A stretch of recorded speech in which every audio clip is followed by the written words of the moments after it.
Haunted hiking trails, creepy old graveyards, abandoned ghost towns, and old buildings where spirits lurk. Come and explore some of these most haunted places where people just like you and me come face to face with ghosts. This is folklorist and author Jeanette Quackenbush with Backroads Books by 21 Crows. I discover and research old ghost stories, folklore, and legends, then pass them on to you. I have found a whole bunch of these haunted locations of legends and folklore. Now let me help you find your scary place, where our natural world and their supernatural world collide.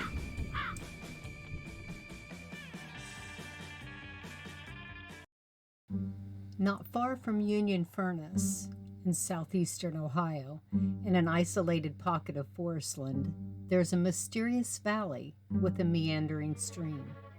A rugged road once led past an old wooden shack deep in the valley, where the land became swampy and most were reluctant to live. Few traveled the old road for years because mournful cries and death moans were often heard at a certain point along its path. Then, a form surrounded by a smoky haze would arise from a darkened bit of earth, trudge a short distance, and disappear at the shack. Most who came upon this terrifying sight did not know why this ghost haunted the valley. However, a few knew that during the late 1800s, a wealthy landowner in Virginia had a beautiful daughter, and he arranged her marriage to an equally prosperous but much older man. The young woman had fallen in love with the son of the family's poor groundskeeper, and no amount of beseeches or demands could persuade the girl to marry the man her father intended. Desperate to be rid of the groundskeeper's son and wishing the young woman would come to her senses, the father offered his daughter's young sweetheart a deal that he knew the younger man would, most likely, never be able to fulfill. If the groundskeeper's son were to leave Virginia for several years, find work, and gain a certain amount of wealth and fortune, he would have the wealthy landowner's consent to marry his daughter upon his return. Of course, the young couple agreed. They had no choice, and the young man set off to find his fortune. He ended up in southeastern Ohio, working as a bookkeeper in Zaleski for a coal mining and iron furnace company, where he had the opportunity to acquire nearly enough to wed the wealthy landowner's daughter. A bit short of the money needed to complete the pact, the business owner for whom the young man worked died and lost all his investments, so the groundskeeper's son was out of work.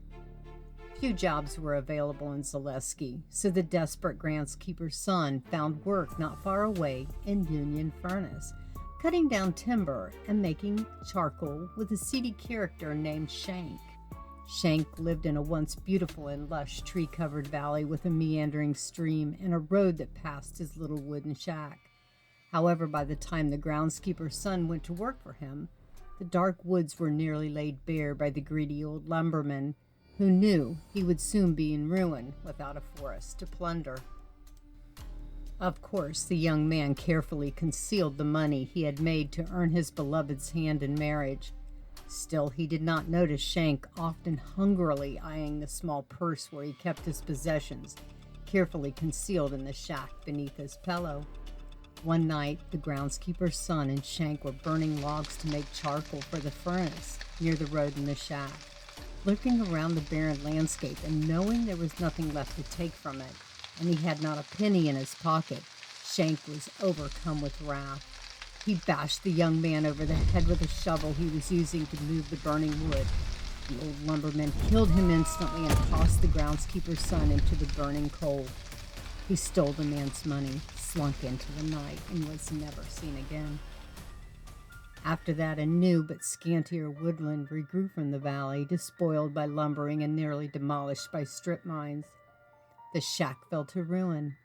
Still, the young man's ghost would cry out with rage at being unable to depart this god-forsaken bit of earth. Then he would emerge from the blackened bit of burnt land cursed by senseless murder and unfinished business, moaning from his burden as he rose, smoky haze clinging to his death clothes. He would trudge a short distance to where the shack once stood, then vanish.